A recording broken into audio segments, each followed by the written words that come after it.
Hey guys, what's up? It's Liam, and I'm bringing a guest here today. Yeah, my name is Jack. Thank you for having me on, Liam. Yeah, thank you. I'm sure it's a big honor for you being on the show. I couldn't sleep the last like 3 days. Yeah. I was nervous. So Jack, you might remember him, former drummer of Kruiser. And also the host of Mikey and Liam try and name every NFL team. Yes, which subscribe to Kruiser's YouTube if you haven't seen that yet. Mm-hmm. But yeah, we're gonna try something a little different today. Might be a one-time thing, might be an ongoing series. Never know. Yeah. We'll see how we like it, but It's much like Lee Zeppelin in that way. And, yes. And I also want to point out that we're going to be ranking Taylor Swift today, and she's not really saving rock and roll like Lee Zeppelin was. No, not at all. And Jack, I'm very glad you bring that up because that's something that's near and dear to all of our hearts here in this household. And but Jack just said it. We're going to be ranking old T Swizzle. So all the Swifties. She's very popular right now. Yeah, very polarizing figure, and we have some friends who are very into them, and even if we didn't have friends into them, we wouldn't be able to stop hearing about her. Right, yeah. The friends, they did inspire us to make this video. I'll say shout out to Sophie and Jason from work, and also I guess shout out Katie because I know that she's a big Taylor Swift fan. Yeah, so. Shout out Chuck too. Shout out to Chuck. He also did this. Yeah. Not with us, but at a different time. Yeah. So I've been talking to him a little bit about it. But I didn't really want to share too much of my rankings before this, just to steal, so I don't. And we're not doing this. We're not doing this to shit on Taylor Swift, Maybe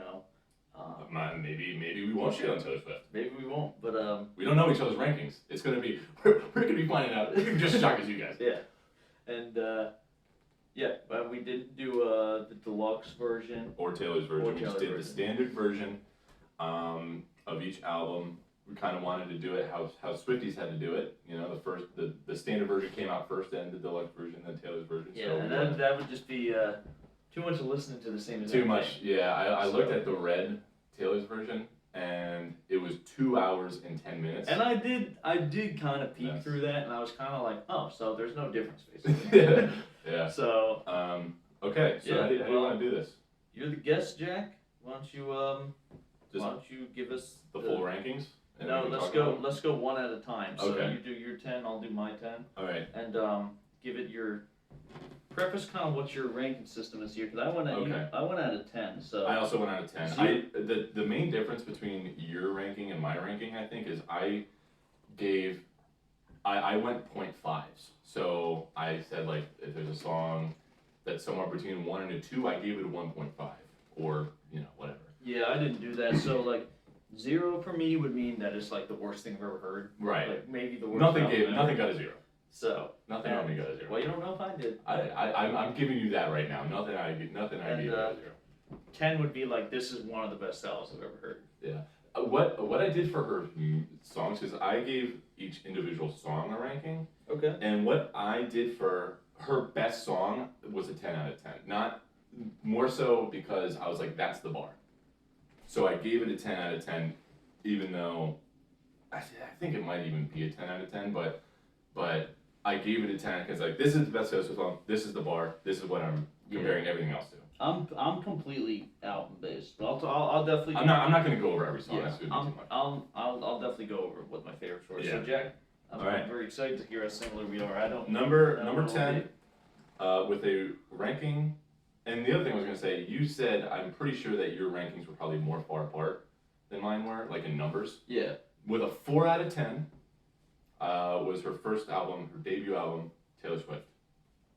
Now, all right, you can go first, and then I'll. Well, no. Go ahead and explain. Well, what I was going to say is, at the end of the day, I think that this album was pretty much just every song trying to fight to be the single, and you can kind of forget about all the other ones. Like I could very much tell that this was like a record company saying, here's, I don't know how many songs were on, like 12 or 13 songs. Yeah, like 11. 11. Yeah. Here's 11 songs.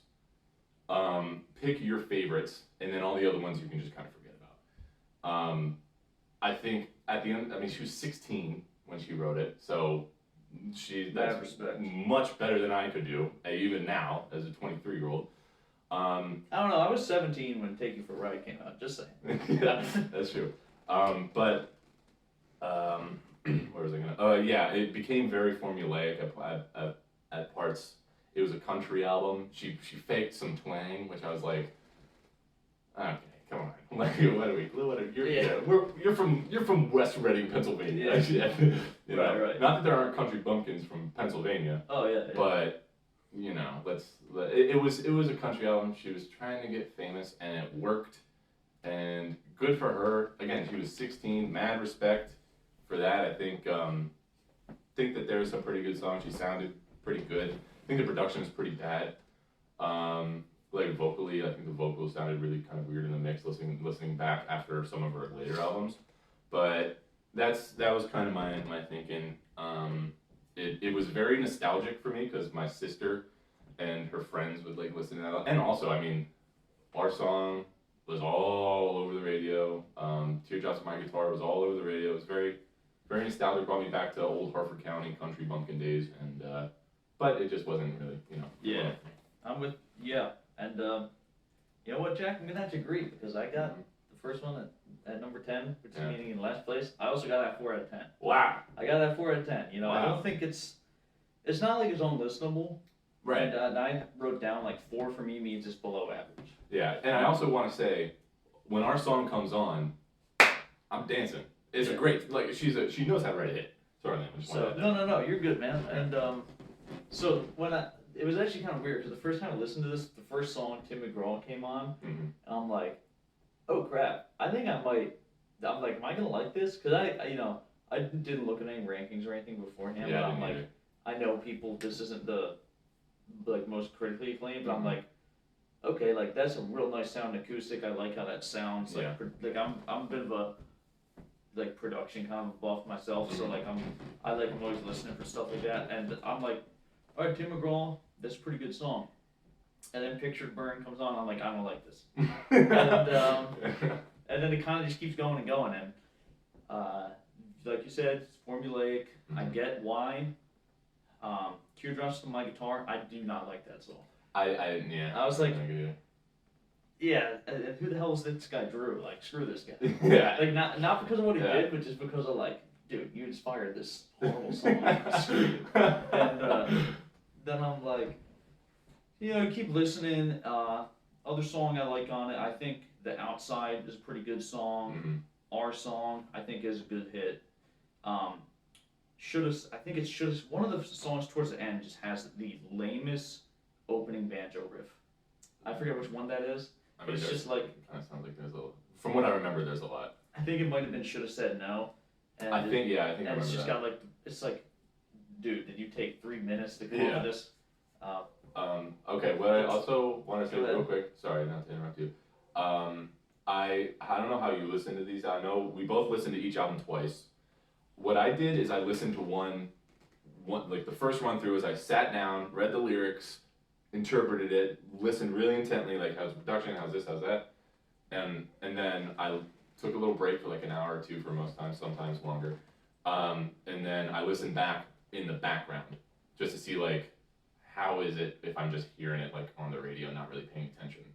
And this album was a lot better on the second one. Yeah. Because it was just like, again, they're just fun songs. That's the goal of pretty much all these albums. Yeah, so that's pretty much all I got to say about that one. 4 out of 10. One more thing I will say is that the production was a little, like the drums just were pretty poor, and I looked, the session guy was in Toto at some point, and I'm like, that's weird, because, you know, they're like a great drum band. Good drum band, yeah. And this guy, Nathan Chapman, he's the goat of this album. Yeah. He's like singing everything. And I playing everything. I did want to say that too. The background, like the guy vocals on her first 2 albums, from what I remember, I guess it's Nathan Chapman. Yeah. Oh man, he did did really good. So shout out Nathan Chapman. I don't want to spend too much time on the bottom one. So I did have the best song for each album, or like what I thought was the best song. And the best song in this one I had was Tied Together with a Smile. I like that one. Can't even remember that one. Yeah, I just liked because it was the only one that I think that how I interpreted it wasn't a love song. Yeah. And it was like getting into a look of a self-conscious teenager. Right. Brought me back to my good old days. Exactly. But I'm ready to move on from this one and go on. For it, bro. All right, next up, let me see what ranking or what what I gave this one. With a score of 5 out of 10. I got the next album chronologically, Fearless. I think was her ninth best album. Reading more about this one, I thought that it was an improvement from her debut album. You can tell with certain songs she's getting better as a songwriter on this one. And interestingly, also looking at the songwriting credits from the debut versus this one, she had much more like solo, like Taylor Swift wrote this song, which I respect. Not that multiple people writing a song is bad. John Lennon and Paul McCartney pretty much wrote every one of their songs. Yeah, they're pretty good. But I just think it's Taylor Swift, and this is her first getting like the majority solo songwriting credits. So she's taking more of a step into mainstream pop with this one versus the country bumpkin outlook. A trend that I saw on her first few albums was that the mainstream hits, the radio hits, the ones that I knew were the best ones, at least my favorite, which I don't really think lends too well to the album in general. Obviously there are exceptions to that, but later in her discography, it's the reverse, with 2 albums in particular that I'm like, wow, if the radio hits weren't on here, these would be like really good. We'll get more on that later. But I remember on this one, the highs were very high and the lows were very low. Like there were some really good songs and some really bad songs. So I gave it a 5 out of 10, middle of the road. It was still a little bit country, but more going into mainstream pop that I think me and you specifically that's when we really knew Taylor Swift, was when she was like when we were in like middle school. So it was like, I guess like 2013, 2014, 2015, right. It's like the mainstream pop. It was good. Second album, again, she was only 19, I think, when this album came out, so that's crazy. Shout out to you for that, Taylor Swift. Who's definitely watching this right now. Yeah, it's kind of all I had to say. The best song I had on this album was "You Belong with Me." I think it's one of the best pop songs of our time, just like iconic wise. If that's ever on at a party, everybody's gonna. Didn't even realize it was a Taylor Swift song until I did this. Really? Yeah. It's a good song. I really like that song. But yeah, again, with this, I think is much better of an album if you're just kind of have it on in the background. Yeah. And you're looking to have a good time and dance and not really like pay too much attention to it. But yeah, that's what I have at my number 9 slot. And yeah, that was a good review, man. Thank you. But and I think this might be my most controversial one on my list. I'm not sure, 'cause I don't really know what people think of this, but with the 5 out of 10, I got Lover. And this one was just, from the second it started, I'm like, oh God, this might be a rough ride for me. And like I said, this is just my opinion. If I was a Swiftie, I could see how this might be someone's favorite, because it is kind of like a Swiftie's white album. You know what I mean? Like everything on the table. Yeah.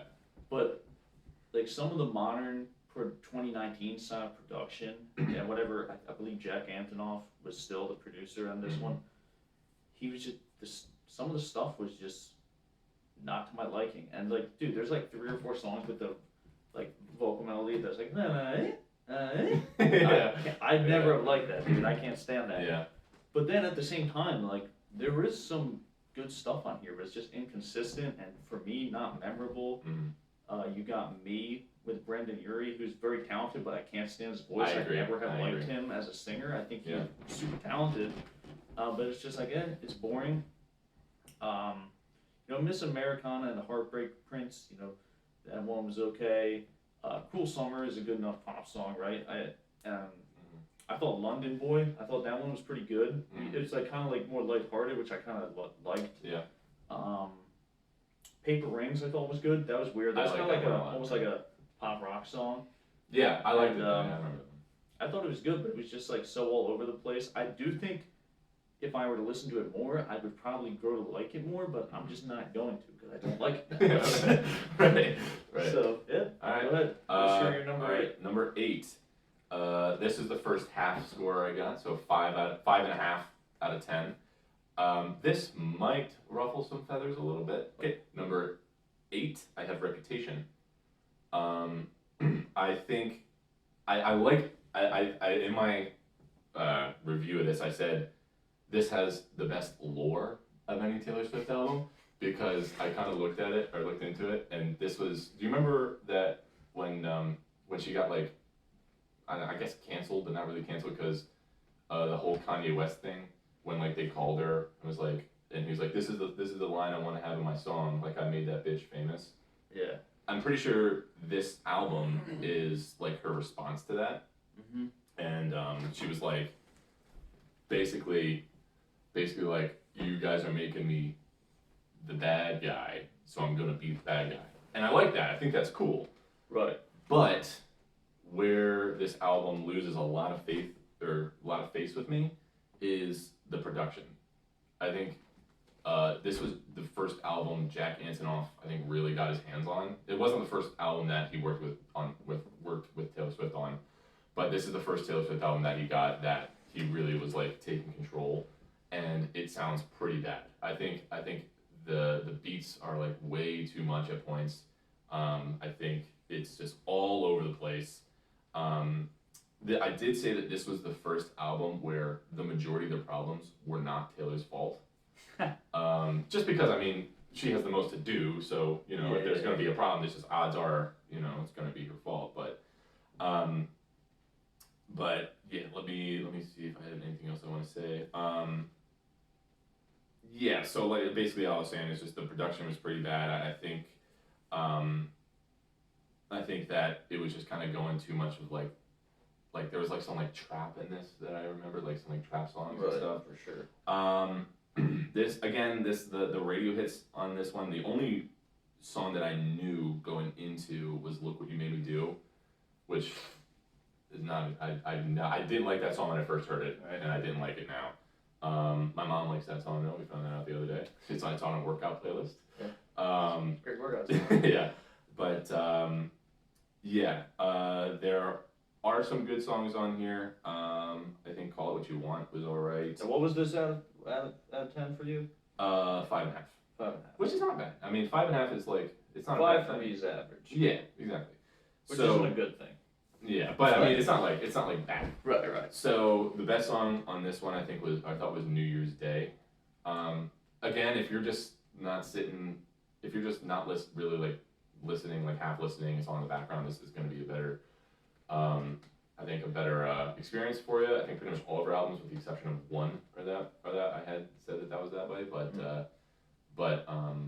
yeah, that's what I think of my number 8, Reputation. Yeah. So I got for my number 8 a little bit different direction than you went. I got Speak Now, which is her third, which I also got a 5 out of 10, meaning it's not like horrible or anything, but Right. I don't think it's anything special. It's average, and the hits on this, Mine, I believe, is the first song, and that one's all right. It's not bad, and I'd never liked the song Mean. I'm just like, eh. And at this point, I think it's pretty similar to the last album, instrumentally, but I think the lyrics at this point are just getting so goofy. Like, I think the song Speak Now, she's like talking about like being at a wedding and like objecting, and I'm like, why would you be at the wedding? Like, you know what I mean? Like, yeah, she's got to object to make sure that she doesn't marry the wrong girl. Yeah, but and that's the thing is, like, with Taylor Swift, at least I'll say at least for this album, harmonically and melodically, there's not a whole lot going on. So it's kind of like I'm listening to the lyrics pretty closely. Best song on it is I guess Dear John, probably, because that one I'm like, okay, this is a longer one. Yeah. I'm still not crazy about it, but and also I'm kind of like, whoa, like, relax, dude. You're like, because apparently it's about John Mayer.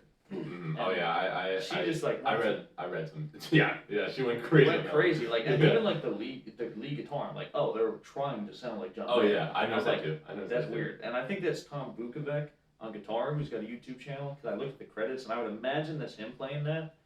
He's a really good guitar player. He's like a Nashville session guy. He sounds really good, yeah. Because I also wrote that down for that one. I was like, don't you think I didn't hear those John Mayer? That guy's really good. So yeah, definitely anyone watching this, check out his YouTube. But yeah, that's all I gotta say about Speak Now. Speak Now. Okay, next 7 for you. Yeah, number 7. I think this is going to also ruffle a little bit of feathers. But number 7 with a score of 6 out of 10, I had Evermore. I think that this one was just kind of a little too boring for me. I think that it kind of boils down to I don't necessarily like that style of music, like indie folk type of thing, and it just gets very slow with me at points, and I think the songwriting wasn't really that good. That being said, I will give a little spoiler on my list. Folklore is higher by like not I mean obviously it's higher, I haven't said it yet, but like higher on the list. Yeah. And that might be like why, like they're like the same fucking album, but I don't know. I just think that on this one it was more boring than Folklore. I think the songwriting was worse. I will say that you can very much tell with this album and Folklore to the extent that Taylor really poured her heart into it and was really like letting her, like, this was her like feeling, album, like she was pouring her feelings into it. There's some really good features on this. I think I believe Bon Iver had he had a feature on here on the last song. I think he sounded pretty good on that one. I think that it's just at the end of the day too slow for me personally. I know that there's a lot of people that have this or Folklore as their top albums, and that's fine. I think it just kind of boils down to a preference thing. For sure. And I just was like, just kind of waiting for this to be done. It was a little too long for me. And yeah, it just wasn't for me. And the best song on this one, I think, was Dorothea. I think that's what I had. Again, there's some good songs on here. I think her vocals can really shine in an environment like that, where it's just very stripped back and it's essentially just her and a guitar and some strings, or her and a piano and some strings, or like, some vocal harmonies. I think she sounded really good in a lot of those things vocally, but I just it was just not really for me. So, and my number 7, which I think you're gonna disagree with, I got Midnights. I think Midnights is mid. That's nice. Yeah, I just was kind of like I was looking forward. I was curious about this one, because it's relatively new. It's her most recent. And it's different from the past 2, but I'm kind of just overall, like, for a Grammy Album of the Year winner, and I know we talked about this, like, does that really hold? I'm just kind of like, yeah, it's fine, Anti-Hero, I have grown to appreciate that one. I think lyrically that's a good one. The production is just kind of underwhelming for me, like, kind of how you said with Reputation, it's like they're doing that with what's popular now, and I'm just like left unimpressed. Like, and some of the lyrics are just like, I almost think she's gotten worse as a lyricist to an extent, because like that one with Lana Del Rey, who I'm a fan of, that song is so goofy. Yeah. It's like, oh, snow on the beach. Oh, like, have you ever been on the East Coast before? Like, it's not that uncommon. Yeah. And they just, I'm just not gonna say because I don't want to get demonetized, but right. They're just like they're saying, oh, like effing snow on the beach, and you're just like, okay, why did, like, you're just saying, like, stuff to make you have like an NSFW song, or whatever. Yeah. I also kind of noticed that with her later albums, it's like, I was like, she's kind of, I feel like, is swearing. It just doesn't feel like. I don't know. I don't know if that's. I don't know what it was, but I was like. Yeah, and like vigilante shit was like. It's kind of like, it's kind of like, okay, you're kind of going for a Billie Eilish thing, like. That's what I said. I said this is her best impression of Billie Eilish. The whole album is kind of feels like that to an extent. Yeah. Except Anti-Hero is like that's a good vocal. Honestly, it was just underwhelming. I didn't think any of the songs stood out other than Anti-Hero. But I do like synth pop. Overall, as a genre, it's something that I do enjoy for the most part. So I'm kind of giving it a pass. Yeah. But anyway, all right, you're number 6. Number 6. So number 6, I have Speak Now. It's a 5. Mine for that was a Midnights was a 6 out of 10. 6 out of 10. So it's a little, it's fine. It's not good, but it's alright. Yeah, 6 out of 10. I would say is like something that's like I can understand like this is good, but I probably won't really listen to it again for like a while. This I also had a 6 out of 10. Speak Now. Everyone was a 6 out of 10. This was also a 6 out of 10. I said so this came out after Fearless. This was her third album, and this was a much more consistent. This was by far her most consistent album to that point. I think that every song I had, I think, with the exception of like one or two, was pretty much between a 6 and a 8 out of 10. And I think that being said, obviously the highs were not really as high, but the lows didn't go as low.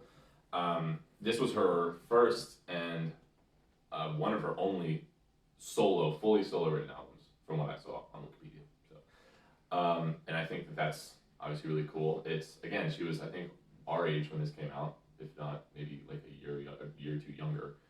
So that's extremely fucking impressive.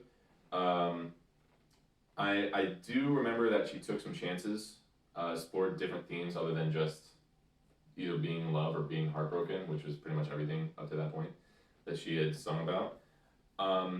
I do want to talk about, let me just make sure. Yeah, Dear John is on this album. I really did. Her best song on this album, I think, was Back to December.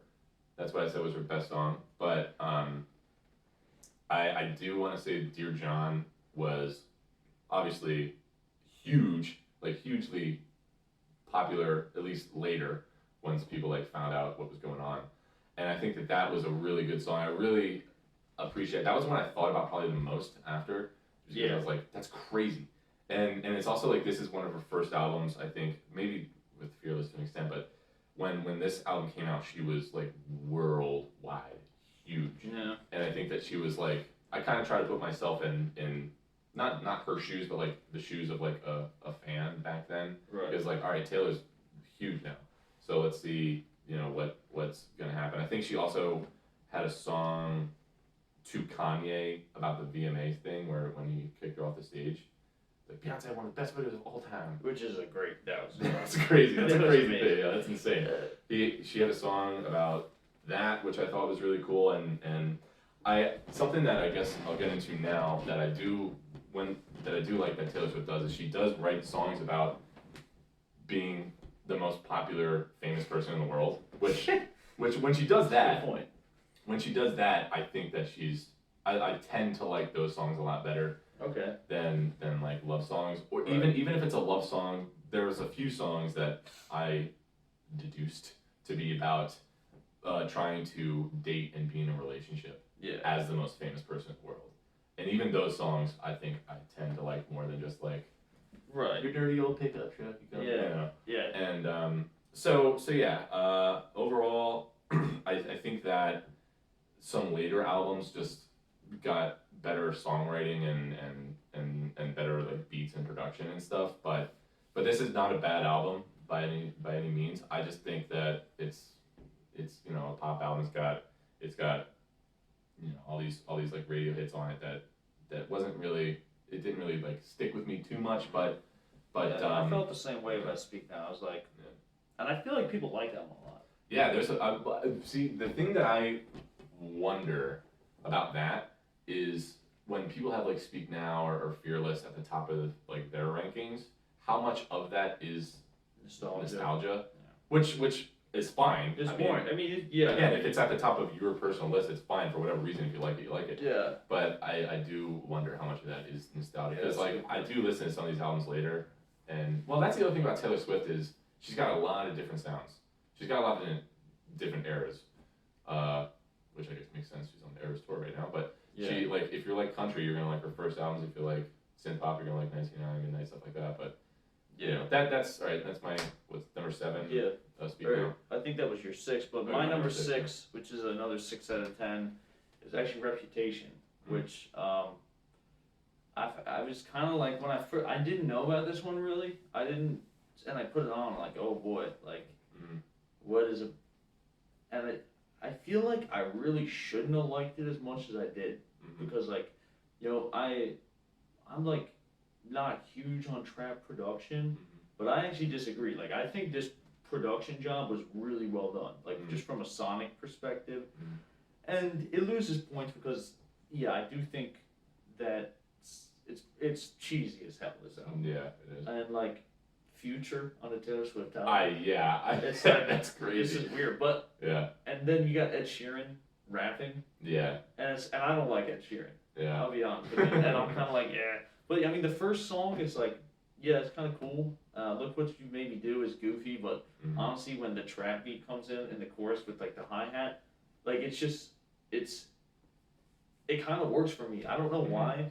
You know, Getaway Car is alright. Dress is alright. The last song, New Year's Day, which is kind of weird. Like you're gonna end this with like a piano ballad. Yeah, that was a weird choice, but I like. Yeah, you know, I thought it was good. I don't really have much to say about it. I think it's alright. It's a 6 out of 10. All right. Probably will never listen to it again. Yeah. All right. Next up, top 5. Are they 6.5 out of 10? I got Lover. I think that this one was nice because it was the first one after Reputation for me, and I was like ready to be like, I'm done with that one, you know. Yeah. And I like that this was very much like a floaty, like happy. Yeah, I could very much tell that this made sense that it came out after Reputation. I thought this one would be higher up. I knew it would be higher than me, but I was not sure where you'd put this one. Yeah. I think that it made sense that this came out after Reputation because Reputation, she was pissed. She was like, Kanye made me mad. And then this one, she was like literally the first song is I Forgot You Existed. She's like, all right, get out of here. I don't care about you anymore. And then I can't stand that song. she was just like happy for this, like for pretty much all of it. Again, Miss Americana and Heartbreak Prince. That was a pretty good song. I like Paper Rings a lot. I thought that one was just fun, dude. I was like, hell yeah! Finally, we're back to like the fun. Yeah, I can. And it's just like understand that. I like that one too. Yeah. It's just like that one specifically. It's just like, yeah, you're just madly in love with someone. Like it doesn't matter, you know. And that's just fun. London Boy, I liked a lot. Or not a lot. I liked, fair enough. I gave that one a 6.5 out of 10. Yeah. Let me see. They didn't mention Springsteen in that one though, so shout out to him. Yeah. The best song I have on this one is The Afterglow, or just Afterglow. I like that one a lot. I think that was a really interesting way to look at a love song. I think it was a love song, which it's a Taylor Swift song that's gonna be generic, but I think that one, like looking at, like, yeah, this is that like really cool time, like right after you get in a fight with your partner, but you make up and you're fine. Like, and I like that she gave that a name. That was like The Afterglow. Like, I'll meet you in the Afterglow. I like that a lot. Me, not again. Yeah, same thing. Didn't like it. It feels like, why is this on the album? I'll get into that later. Yeah. But yeah, again, it's like, okay, here's the hit. Like the record's a record label. Like, it's kind of like, all right, throw Brandon Urie on there and crank out a hit. Also 2019 Brandon Urie, so that's like high hopes. Yeah. That's not for me, dude. So yeah, the reason I had it at 5 is because the dreamy like floaty like stuff I do like a lot. I think that's what she does the best. But I think that this was her worst attempt at it. This is her weirdest album. It is very like, I have a feeling, I didn't really look at anybody's rankings other than the people that we know. And I have a feeling that a lot of people, this is either going to be like a top 3 or like a bottom 3 album. Yeah. Because like, again, you either like it or you don't. Well, for me, it was not that good. You didn't like it. Yeah, I don't know why, man. This one was like, I was like, this is like, I can't stand it. And then I'm kind of like, came back to it, I'm like, all right, there's some good moments. Yeah. But is that all you got to say about Lover? Yeah, that's all I got to say about Lover. So yeah, my number 5 then is going to be, which, interesting enough, I think our friend Sophie thought that this was going to be really high for me. She thought the last one was going to be even lower for me. But yeah, dude, Evermore is so boring. Yeah. I'm kind of like, really? Like, I feel like this is a very highly regarded one. Mm-hmm. And yeah, it the instrumentals, just very low key. There's some good stuff on it, and I'd rather listen to an indie folk album, I think, than the one with like just the most outlandish trap beats and like ridiculous features by rappers who don't need to be on the song and stuff like. So it's just kind of like in my wheelhouse more. Dorothea. Yeah. That's a good one. Yeah. I do like that one. So let's see what else. Champagne Problem was all right. There's another one on there that I liked. Let me pull up the track list real quick. Man, this is embarrassing. Sorry, Swifties, but we fucking have no idea what we're talking about. Yeah, we have no idea what we're talking about. But right. Yeah, Cowboy Like Me. That's what it was, I think. Yeah, pretty good stuff. Let me look at the track listing one more time. This is kind of like just her most unmemorable album. Right. That's kind of where I got with Evermore too. I was just like even looking at it, talking about this, I was the same way. I was like, what is? I even forget what's on. And the National. I like the National. I think they're a pretty good band, but it was kind of weird that she decided, let me work with the National, who, they're kind of past their prime. I feel like, so it's just weird to choose them, and I think Bon Iver, I do like him. Yeah, I mean that's all I really have to say about Evermore. Just pretty underwhelmed. 6 out of 10. Yeah. So my number 4. Again, this is I think where people might not be too sure, but I have Folklore as with a 6.5 out of 10. And the reason that it's so much like higher for me is I think that this album had the potential to be like a 9 or like a 9, like that good. Like I think that this album had so much potential, but it just was too stripped back. Like it had a similar problem with Evermore where, and again, I totally understand why she did it. And I do respect Taylor for making an album like that because she was known as the pop queen and at her time and like a hit machine and just disgustingly popular. Yeah. And then she just made an indie folk album, which I respect that. I respect you trying new things, but again, it was just too stripped back. Like there was so many times where I was like, if you had like a crescendo here with some like loud drums and not like fast, but like powerful drums and like powerful keys and strings and stuff like that, then it'd be so much nicer. But she just held back, and I was like, damn, there's so much missed potential here. That being said, there were some really good songs on here. The song 7, I really liked that song. It was like a song dedicated to her younger self. Again, I could be interpreting that wrong, but I don't really think so. Even the like Spotify like movie thing, how they like with like 2-second like videos on the song was her as a child, like a home video of her as a child. So and talking about like Pennsylvania and back home and stuff. And I think in this album, she really did explore a lot of interesting themes, like she did in her later years. I think that there was one. It was either on this or Evermore. I'm pretty sure it was on this one. I'm not sure, but that she was like, it was a love song, but she was like, I wish that I was not famous and I could just be on a farm and sit on a porch and we could have kids. That's too damn bad. Yeah, I was like, too late. Way too far gone. But you should have released that out. That you wanted. Yeah. But I think the best song I had on here was August. Because that was, from what I remember, the album where she finally did like have the big crescendo, and it was like a full like moment at the end of it. And I was like, if every song was like this, then this would probably be my number 1. But it was just like not enough. And the production I remember being very good. I remember there was some vocal harmonies that were really good. But at the end of the day, it's still a good album. I gave it a 6.5 out of 10, almost 7, way closer to a 7 than a 6.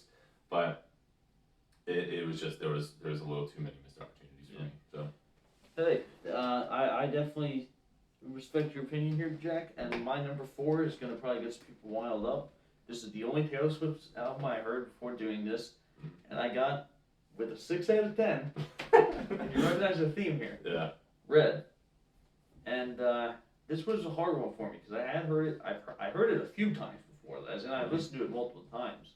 Because this is one where you're like, oh my god, it's like one of the best albums ever. And a guy like me, it's on the top 500. I think. Yeah, it's like for for me. I'm like, what? Let me listen to that. Yeah. You know, and dude, the first 3 songs are just so good. Mm-hmm. State of Grace is like Grace is maybe really her good. only rock song probably. Yeah. And you know, obviously, you know, I'm a rock fan. We're both big rock fans. That one reminded me of U2 a lot. Yeah, but even beside like that aside, like I'm like, dude, that is just such a great opener, and like this is, and also it comes after 3 albums that all are very similar. I'm like, wow, okay, it really just opens up a whole new world for you.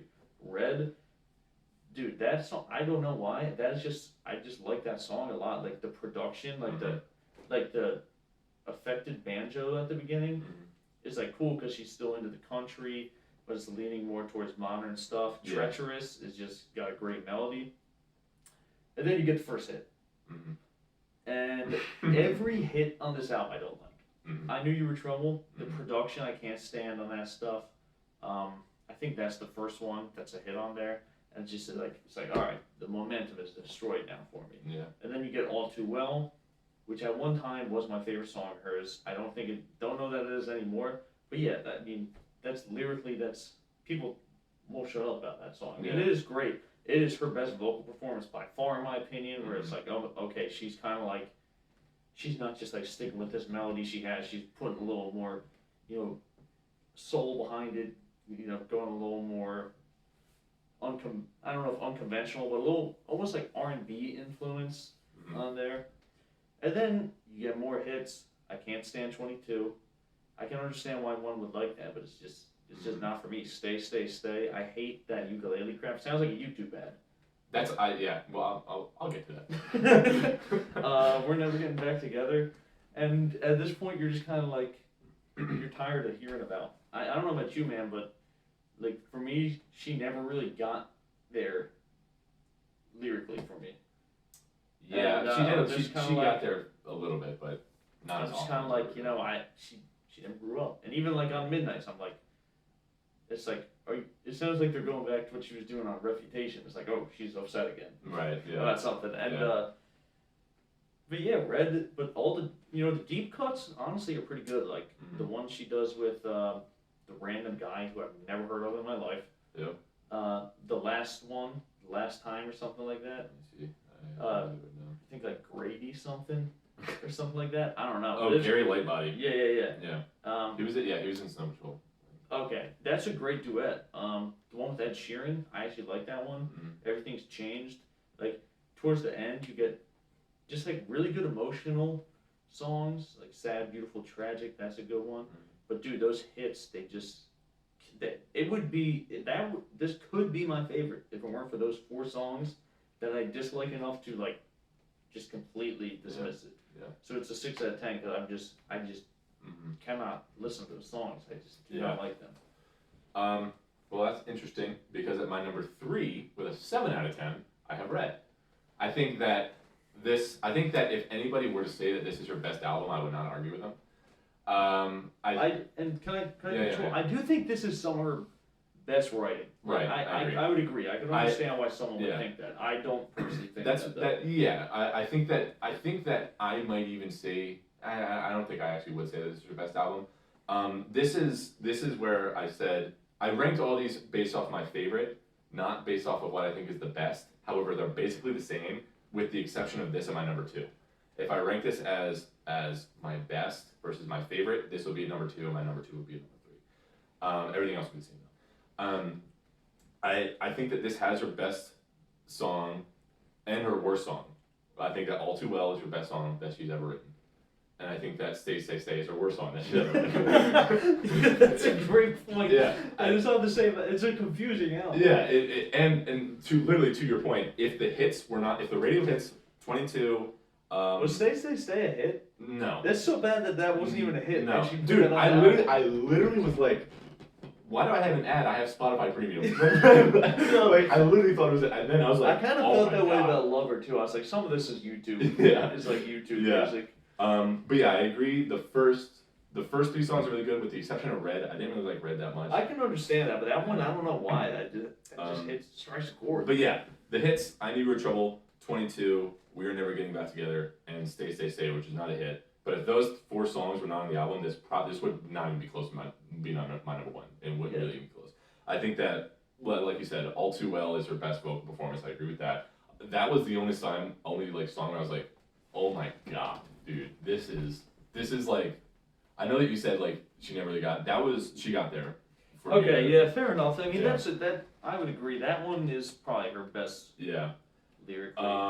And yeah, this was the only album I had listened to before this, also, and I did not, because again, sorry Swifties, when I listened to that first, I listened to Taylor's version. I was like, this is way too long. Like it's 2 hours and 10 minutes. It's meant for the fans, though. Right, you know what I mean? right. So, And that's why. I mean, good for you if you like it, but for me, I was like, this is way too much. Right. I'm with you, Yeah. If the hits were not on here, this would be by far her number one, and I don't think it'd be close. Yeah. But yeah, it's still stay.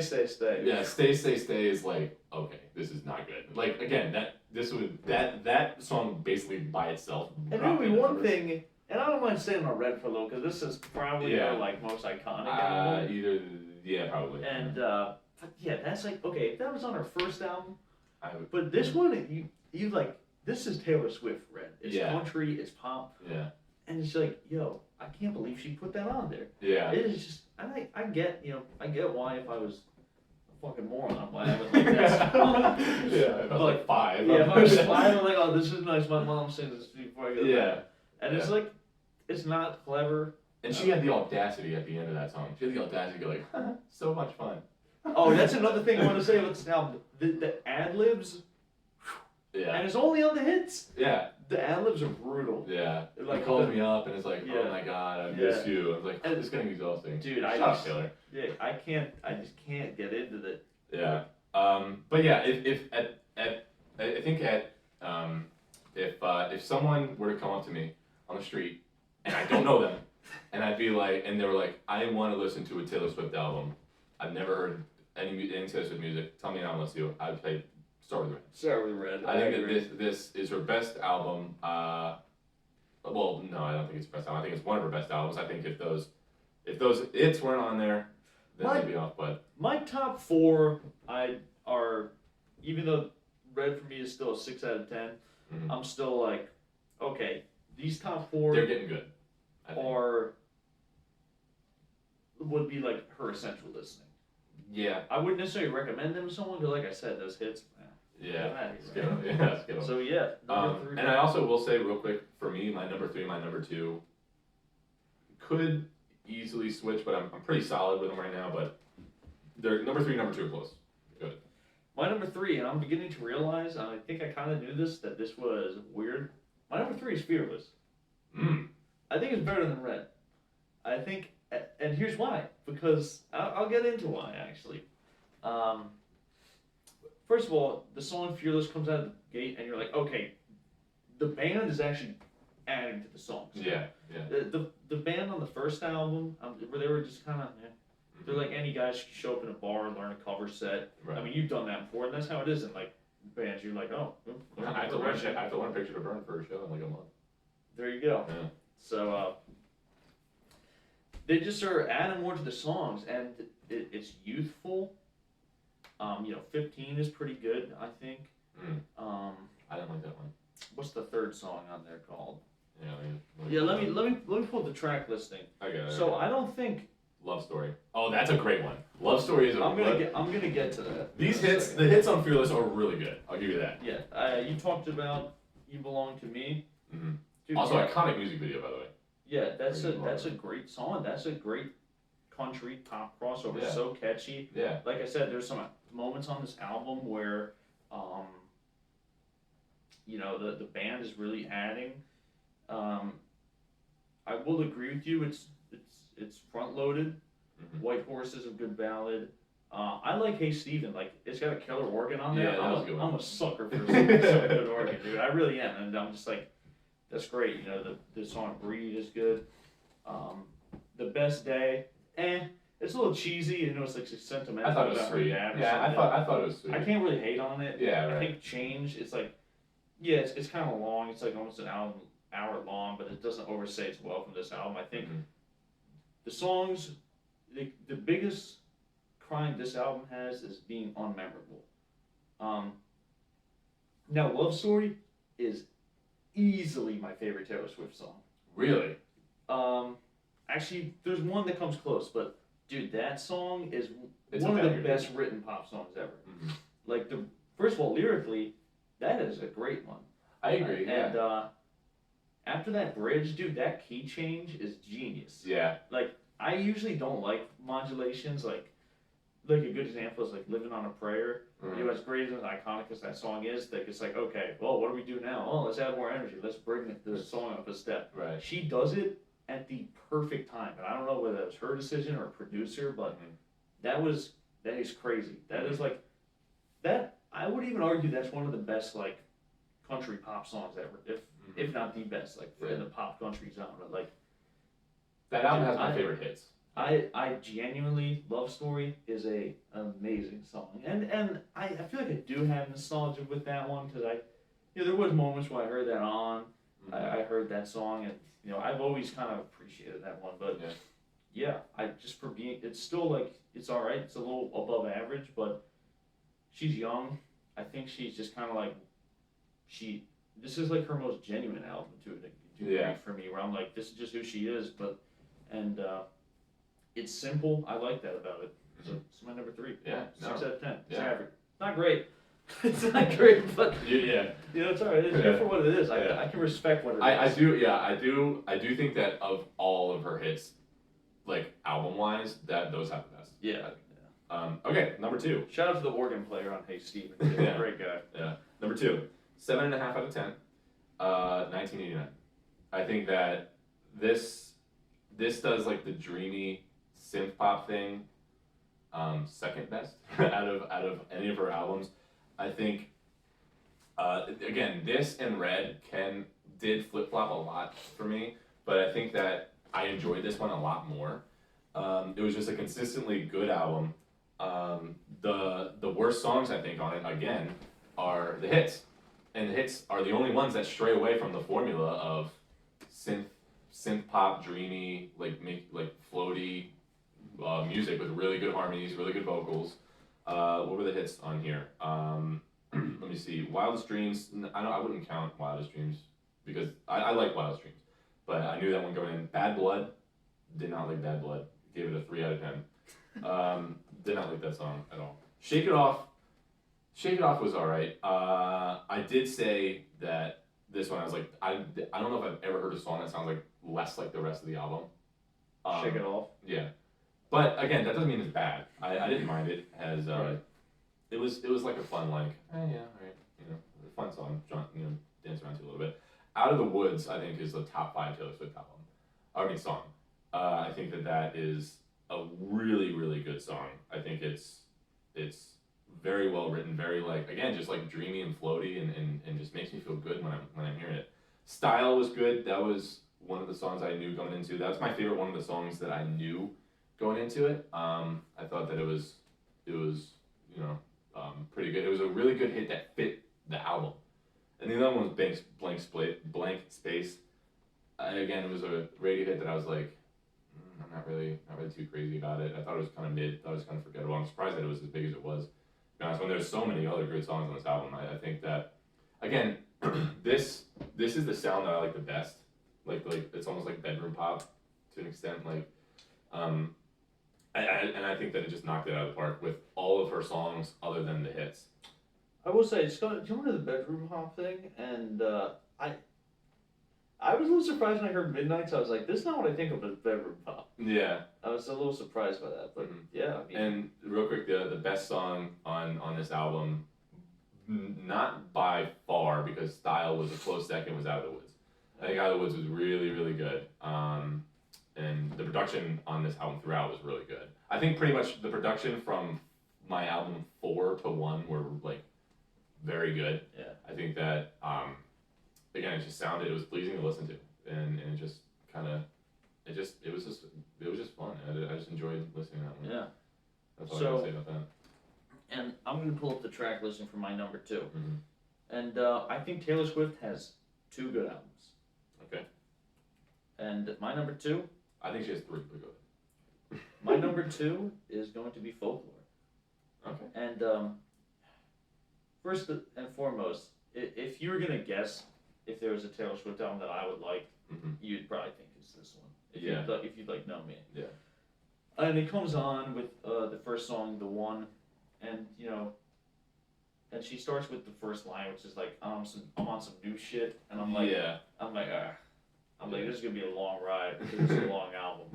But I put it on, and this is like, it's not beating me over the head with like ridiculous things, and it's just so good throughout, man. Like Cardigan is a great song, Last Great American Dynasty. My Tears Ricochet, 7 is good, obviously. Yeah.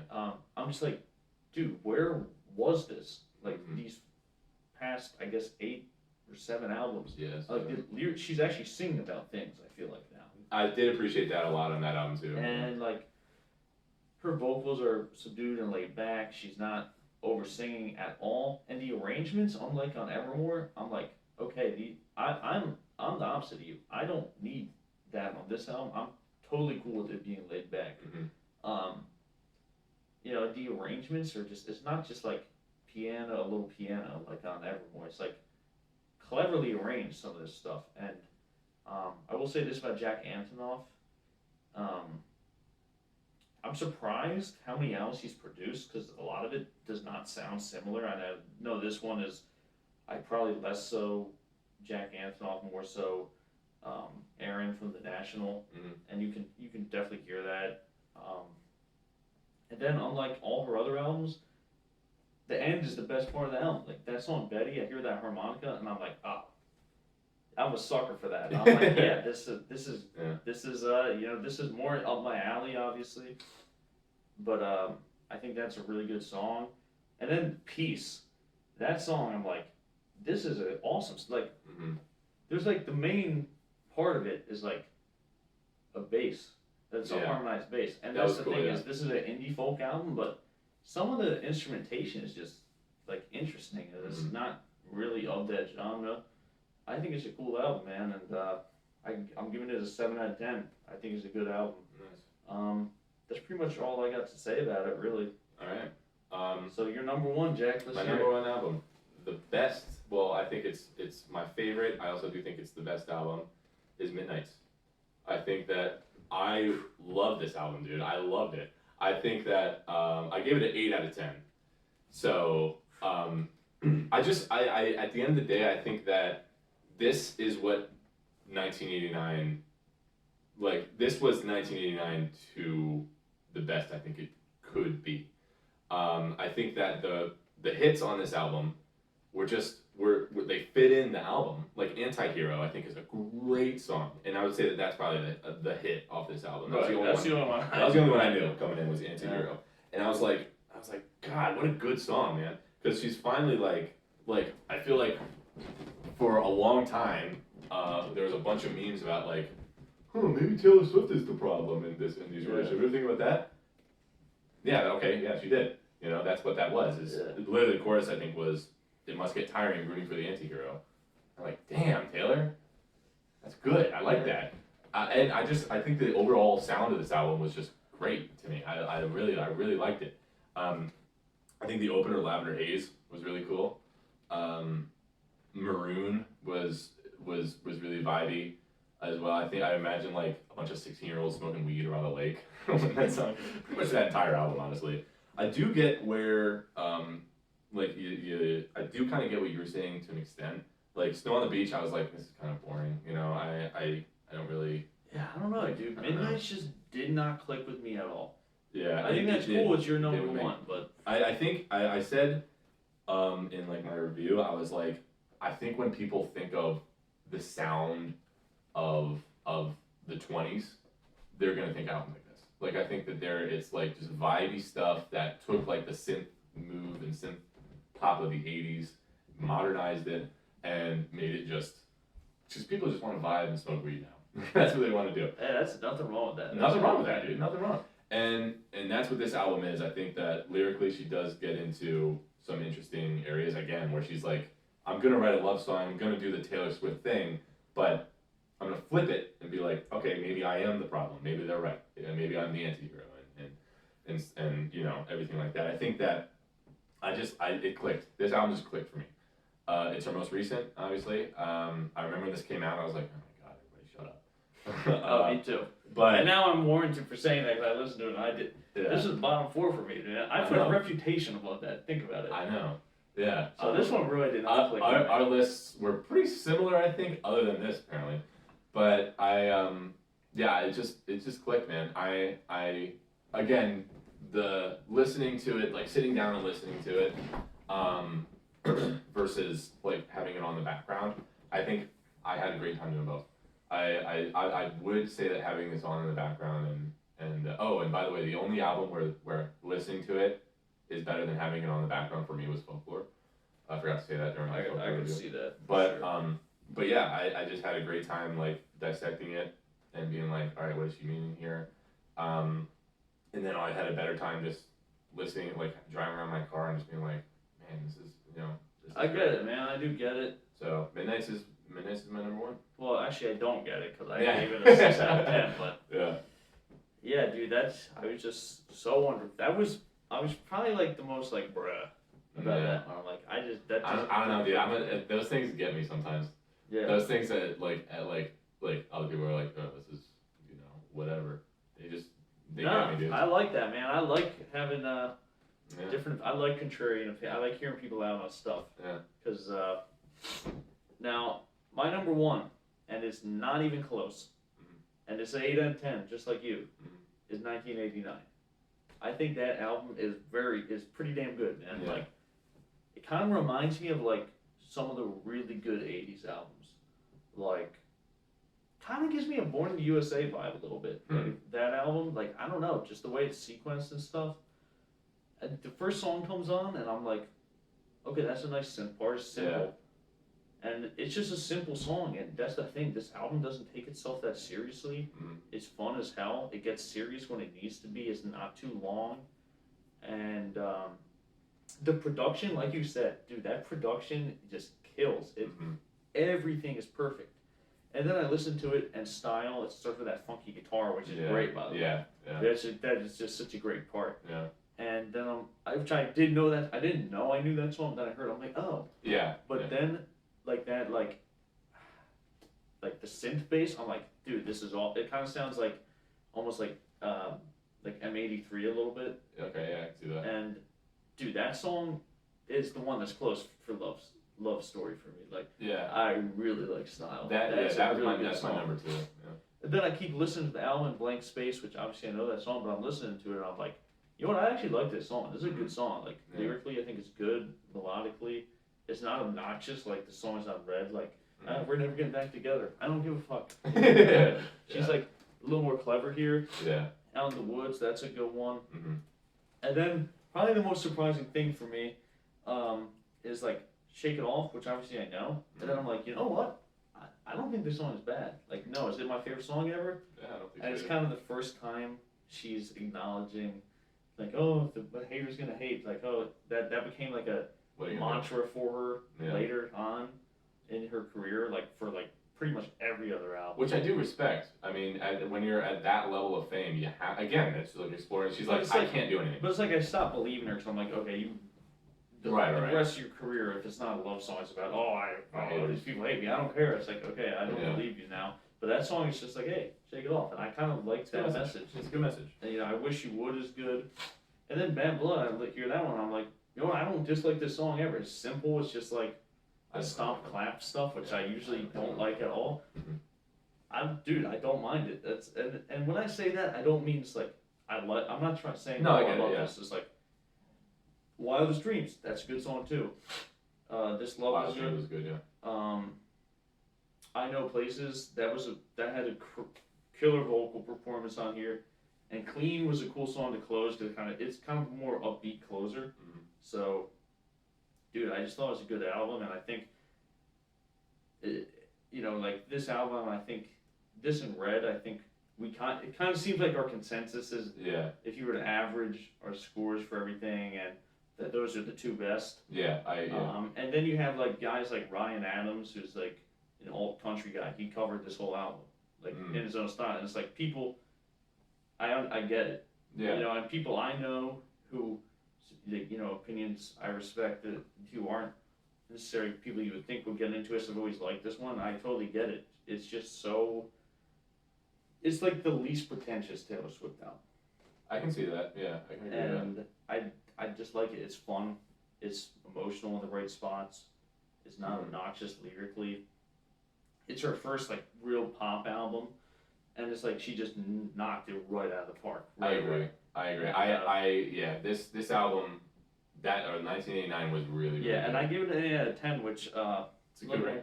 that means that I think that it is very good. I think it's a very good album. Will I ever put it on again? I think I honestly would. Maybe not like super often, but I like it. I think I would think I would put on Folklore again too, because I think that one is maybe her most interesting album. Mm-hmm. But I'd certainly put on 1989 and Midnights again. Yeah, like 1989 genuinely really impressed me. And style, that song just kills. I can understand why you would say 1989 is better than, well, for me, like Midnights, and I might even at some days agree with that, but I don't know. I just like Midnights. Like I just think that was a little easier to get through, and I can see that. And I think that the highs were just as high, maybe a little bit below the highs of 1989, but the lows of 1989 for me were worse. I had no lows. There were some. There's Bad some Blood, that aren't. Bad Blood was a low. Yeah, I get that, but yeah, nothing on there really. There's some stuff where it's like, yeah, it's not that memorable, but it definitely didn't bother me. Where Midnight's, that's another thing. Like that 1989 production, dude. It's kind of timeless to an extent. Like it's just a good sounding album. I feel like Midnight's in 10 years is gonna sound dated. Again, I think it's gonna sound a product of its time. Like I think it'll sound dated as much as like Tears for Fears sounds dated for the 80s. Right. And that stuff still sounds good to this day. Right. Yeah, it's in the 80s. But yeah, man, we did it. All right, I'm gonna review the rankings one more time. Just go speed round here. Yeah. So my rankings, Taylor Swift rankings. Number 10, Debut. Number 9, Fearless. Number 8, Reputation. Number 7, Evermore. Number 6, Speak Now. Number 5, Lover. Number 4, Folklore. Number 3, Red. Number 2, 1989. And number 1, Midnights. I got the Debut at 10, Lover. Speak Now, Midnights, Reputation, Evermore, Red, Fearless, Folklore, and 1989. And yeah. Any final thoughts for the Swifties?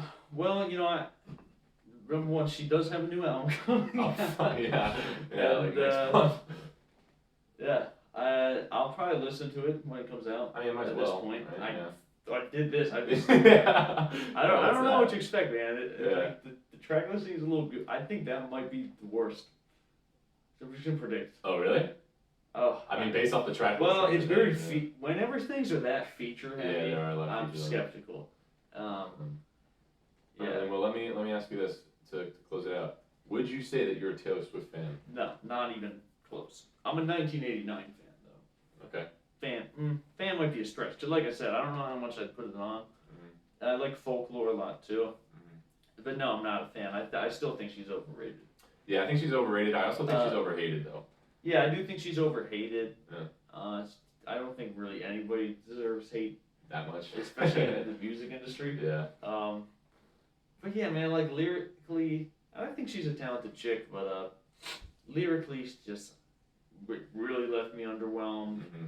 I think some of her creative decisions, I think she's always riding the trend for the most part, except for on 1989, kind of. I feel like that may have started a trend to an extent. Yeah. But even that, I feel like there was, Reputation. That sounds like an Ariana Grande. Reputation was following for sure. Lover. There was a lot of current stuff going on. Folklore, and Evermore, there was definitely a lot of that going on. Yeah. In the underground, you look at now Boy Genius, who kind of have that sort of a vibe. I think they do it way better though, to be honest. Me too. Yeah, I'm with you on that.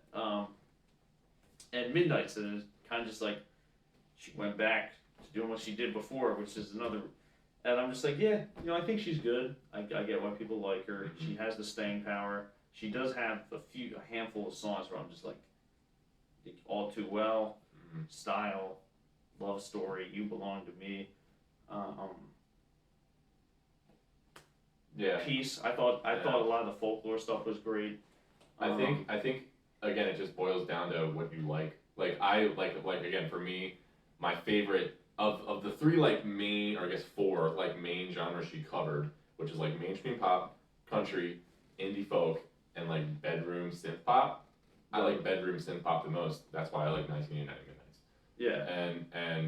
And I respect songwriting and production a lot, but especially with an artist like Taylor Swift, I'm just gonna be like, what do I want to listen to right now? Like what am I gonna want to listen to and just forget everything and just be like have it on the background and be like, you know, like while I'm playing video games or something. And I think consistently Midnights was the most appealing. It's also the shortest, I think. So. I also I remember when I listened to this, I was like, man, I needed that. Yeah. I needed like a short, just like get in, get out, drop some things that make me bop my head, and once I learn the lyrics, I'll sing along, and again, I think that's why I'm like, this is my favorite Taylor Swift album, is because it's nice, and you know, I liked it a lot. Again, I totally see where you're coming from in 1989. I guess my number 2. Yeah, I mean, it was good. I think we had more in common than I thought we would. I did, overall, so. Yeah, there's like 2 that. I guess that's just the consensus of like what we think is good. Right. What we value. Yeah. But all right. Well, I don't have anything else to say. I'm good. Yeah. Maybe we'll do this another time with another artist. That'd be cool. Maybe one that we know more of. Screw Travis Kelce. That's all I gotta say. Yeah. Yeah, I don't want to get into that. Yeah, I'm not gonna. Go Ravens. Yeah. Well, this is a Jets football channel, so I'll look at it. But anyway, Jack, hey, thanks for coming on, man. Thanks for having me. Jack's actually gonna be playing a show with Kruiser. I will. In Philadelphia on March 16th. So if you want to come hang out, listen to some rock and roll. Liam will buy you a shot. I'll buy you a drink. Yes, if you watch this video and come to the Philly show. If you watch it this long, yeah. I will buy you a drink. Say a special word. What's the special word they have to say? Just do that. If you just do that, Liam, you get a drink. All right. Well, thanks for having me on, then. Yeah. Thanks for doing this, man. This was not an easy task. No, it was not. There was a lot of Taylor Swift. It would have been different if it was like, hey, Jack, let's do Led Zeppelin. Yeah. And you'd be like, all right. You're done. Yeah. So, all right, well, thanks, Liam. All right, man. Peace.